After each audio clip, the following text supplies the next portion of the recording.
Saya tidak akan bicara tentang rokok, akan tapi kaidah. Kaidah itu sederhana di dalam Islam itu. Kaidahnya sederhana.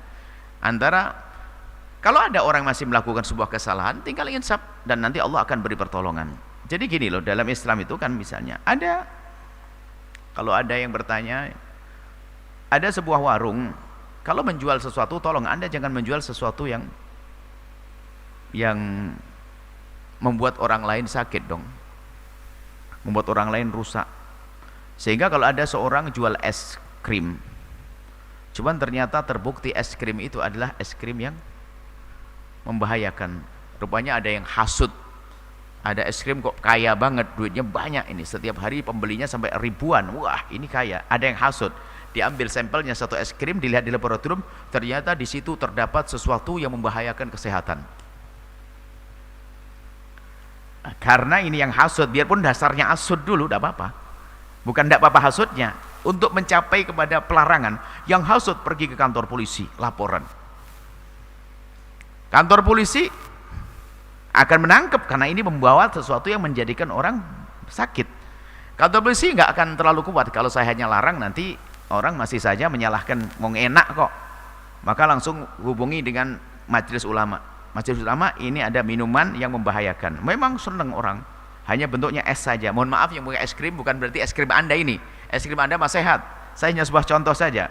Cuman di dalam ini dimasuki sesuatu yang menjadikan orang jadi senang, kecanduan, senang, tapi ini sangat membahayakan. Tolong Anda ini secara laboratorium ini, maka Anda sebagai ustadz tolong Anda memfatwakan bahasa ini minuman haram, minuman di sini. Coba pertanyaannya, karena majelis fatwa ini melihat bahayanya, maka mengatakan minuman ini adalah haram. Apakah dia disalahkan yang demikian? Demi kemaslahatan umat. Kalau tidak begitu kan orang tetap minum. Polisi pun melarang, apakah disalahkan polisi? Menjaga kemaslahatan umat. Hal yang demikian itu sederhana.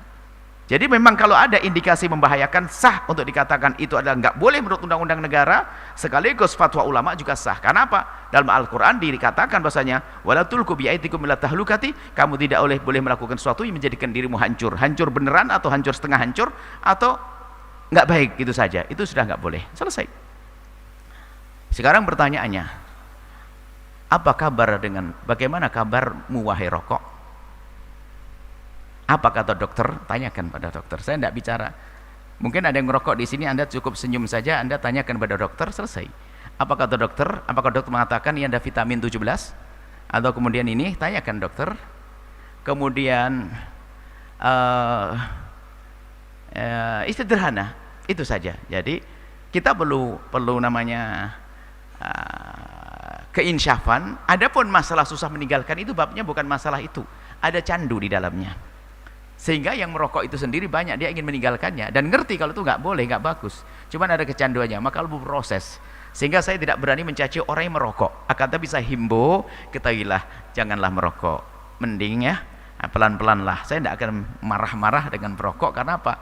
Kata pengakuan perokok itu menghilangkan rokok susah, sampai kata mending lapar daripada tidak merokok, karena ada candunya di situ.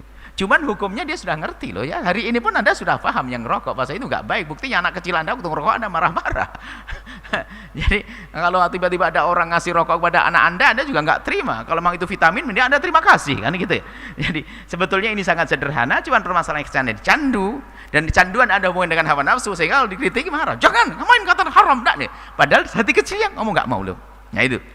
Jadi ini perlu kita sedikit tenang urusan rokok. Bagi Anda yang merokok, mintalah kepada Allah, ya Allah jadikan kesenangan bukan di rokok, di degan, makan tebu, itu aja lah. Jadi dirubah nanti. Kalau sudah dirubah oleh Allah mah gampang. Tentunya Anda pun juga kalau mencaci maki orang yang demikian itu, akan tapi kita doakan semoga dihindarkan daripada merokok. Sudah jelas hukumnya, nggak usah. Kadang-kadang perlu panjang ceritanya, sebab saya tidak mau menyakiti hati siapapun, tapi saya ingin menjadikan orang ngerti siapapun nih. Ya. Apakah setelah itu, setelah Anda hukumi sendiri sudah jelas. Nah, dan apakah itu bohong gitu? Dalam dunia bisnis, kalau saya punya produk, saya punya minuman Al-Bahjah, apakah saya boleh menulis bahwa minuman ini membahayakan, bakal matikan Anda? Kira-kira saya itu orang pebisnis hebat atau tidak? Kira-kira sekarang tulisan di rokok itu benar enggak itu bahwasanya rokok membahayakan Anda? Itu tanyakan saya jujur ada. Nah, kalau memang urusan bisnis seharusnya itu nggak boleh ditulis di situ, biar orang tidak takut, kan begitu. Nah, selesai. Jadi biarkan Anda, bagi Anda yang masih merokok, cukup minta pada Allah dan minta petunjuk, minta bimbingan agar segera diganti dengan yang enak-enak deh, bukan yang pahit-pahit. Kemudian bagi yang sudah tidak merokok, tidak perlu Anda sampai mencaci maki, karena ini permasalahannya bukan permasalahan halal haram saja, karena ada candu yang susah untuk meninggalkannya. Maka semoga diberi pertolongan, selesai ya. Enak semuanya, yang rokok pun enggak, ya tetap panas, rokok itu tetap panas itu. Tapi semakin sejuk insya Allah dengan keinsyafan.